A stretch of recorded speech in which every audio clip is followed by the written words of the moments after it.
Hey skiers, it's Bob with SkiEssentials.com. Welcome to our 2025 ski test. Got a DPS Kaizen 112 for you today.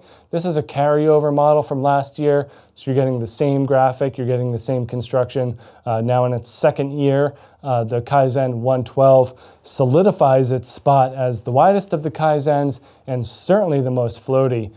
When I think of a typical DPS ski, both in terms of shape and color, this is the one that comes to mind. This is really kind of a throwback to kind of the initial release from DPS, really kind of taking these crazy shapes and innovative colors and making them into some of the best floating skis on the planet.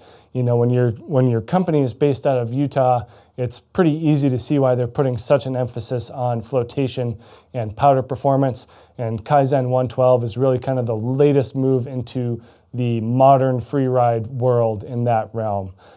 In this Kaizen 112, we do get their split core technology. So they have horizontal laminates of poplar and ash. Normally when we're talking about ash, we're thinking of it in a race context or a very stiff profile.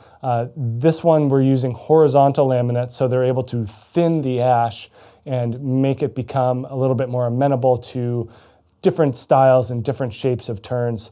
Combine that with another horizontal laminate of poplar, which is lighter and a little bit springier, and you're getting kind of getting the feel for what they got going on here in terms of blending a powerful and reactive ski with something that's light and energetic. As is known from DPS, they use their dual carbon laminate as well, so 2 full sheets of carbon.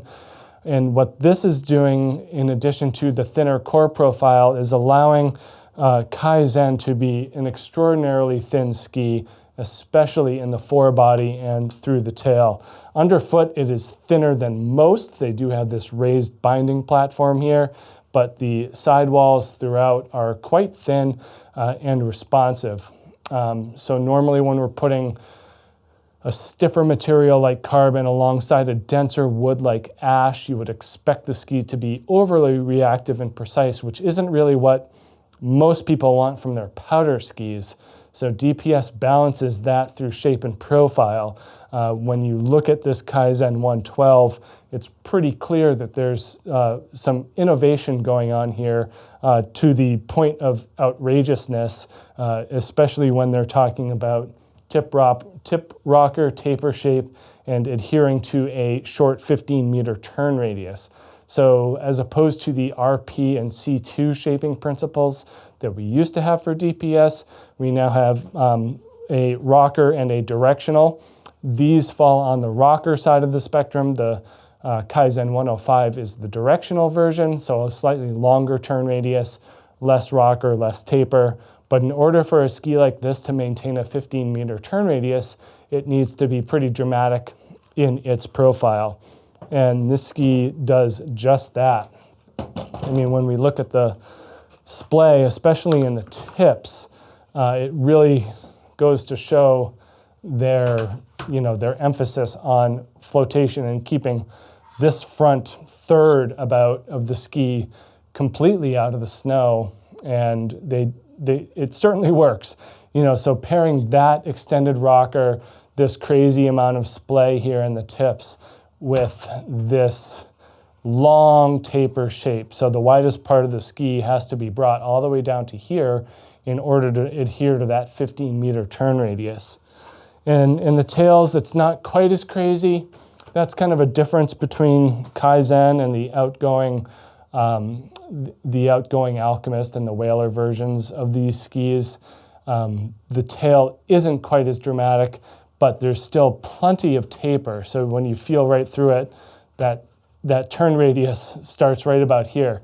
So this is all taper back here, slight tail rocker, really keeps the ski smooth and out of the snow. If you're using this as a Western ski, as your Utah ski, there aren't too many days that this is going to be buried, even though DPS does make considerably wider skis than this. But for most snowy days, you're not going to need a whole lot more than this Kaizen 112. It does come at a cost, that is something to bring up for sure. They're made in the USA. They're made with aerospace grade carbon, really precise construction techniques. So you are paying for those aspects versus the ski being twice as good of a performer as something that's half its price, which I don't think is really part of the conversation, but it is certainly it's within everyone's realm to know that these things are quite expensive, but you do get a good amount of performance, precision, and that handmade in the USA tag. So make sure you check out these DPS Kaizen 112s here at skiessentials.com, and we will see you out there on the hill. Bye.